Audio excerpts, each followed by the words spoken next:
It's been a beautiful day.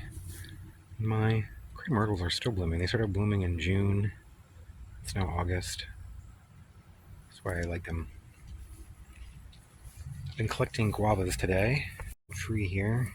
I think I have almost all of the ones that have fallen off and that are ripe. I've been finding them on the ground here. Jelly. Underneath the tree. I'm finding them, but also just sort of like tapping them to see if they're kind of ripe and they fall off. The ones that are kind of yellow. Like this one here looks kind of yellow. I'm just gonna tap it. If it's ripe, it falls off. Oh, see, like that one there. Let's see if this one's ripe. Oh, yep. Oh, see, there's one right here too on the ground. See if this one is ripe. Yep, see, it's on there pretty good. It won't come off. So, it's kind of how I've been doing it. They fall off of there, they're ripe. Guava here. I have several in there that I've been collecting for the last 3 days. And what I'm going to do is cut them in half, cut off the tips, and then I'm scooping out the seeds. Just because you want to cook it all together and then I mash it up and strain out the seeds from the pulp, and I think it'll be easier to strain out the seeds from the pulp if there's less pulp and stuff to cook it with. So I'm taking out the seeds and just the pulp around the seeds, and I'm going to cook that first by itself, and then save these halves separately, and then once this is all mashed up and all the little pulp is free from the seeds there, I'll add it to this and start cooking this down. So I want to get all of it.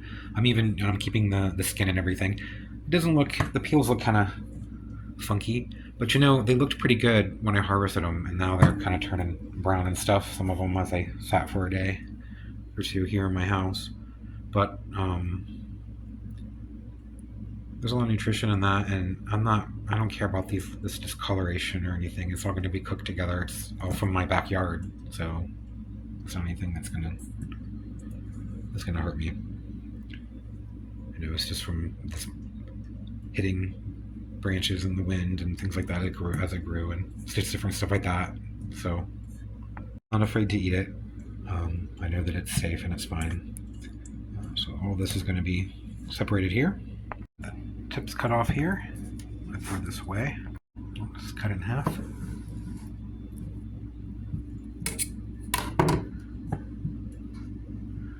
It makes it, instead of I might just cut it in half again. It might make it easier to get some of the seeds out.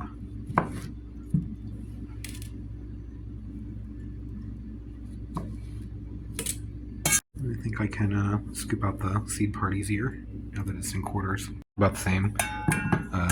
I'll still probably cut it into quarters though, just because I think it'll help cook down faster when I go to cook it all together.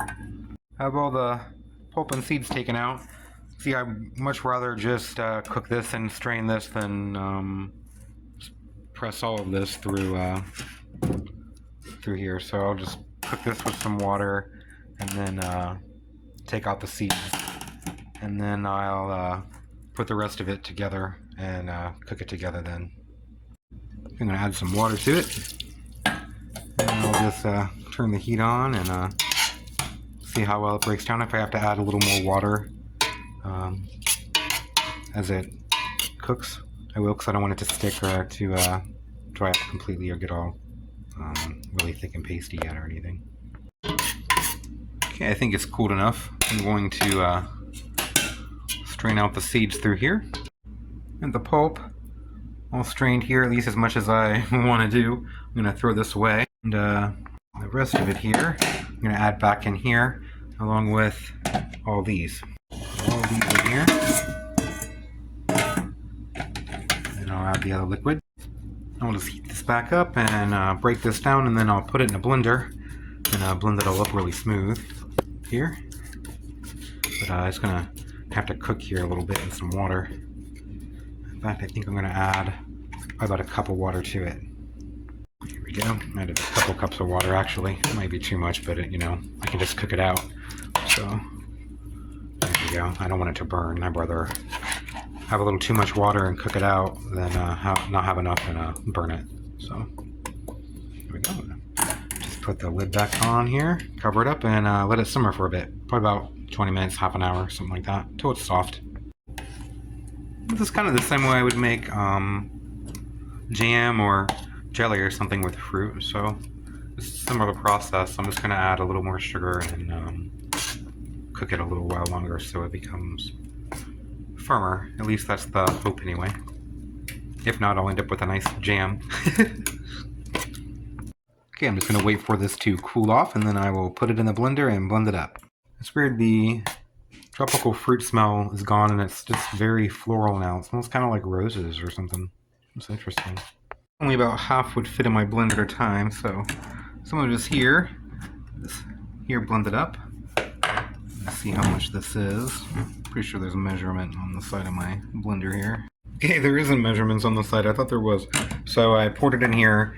When I got 4 cups, I poured it in here and poured the rest in here. I'm going to blend this up, measured in here, pour it in here, and see how many I get total. 10 cups of guava puree here. It's kind of a lot. So I'm going to have to use 10 cups of sugar. A very sugary recipe. It's like jam. It's not something you eat all the time or eat large quantities of or something, so it's fine. It's not like you're eating all 10 cups at once.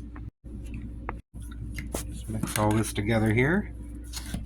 I'm going to add some lime juice. I'm probably going to add 1/4 of a cup since there's 10 cups of guava here.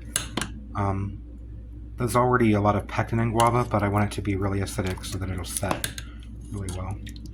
So I'm going to add a little bit of lime juice. It's about 1/4 of a cup. Wow, this is going to make a lot of guava paste. Pour it off. Some in here in a bowl. And I'm just going to do about this much of it at a time, just, you know, a few inches deep worth, just because I don't want to burn the bottom or ruin it because I'm trying to do too much at one time. Went ahead and got out my wooden spatula, so I'm going to be doing a lot of this scraping of it.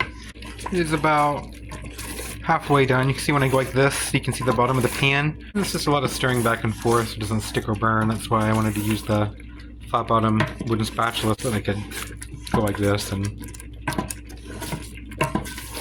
really get the sides and everything without it. I wouldn't be able to do that with just a spoon, you know. I think it is done. It's nice and thick.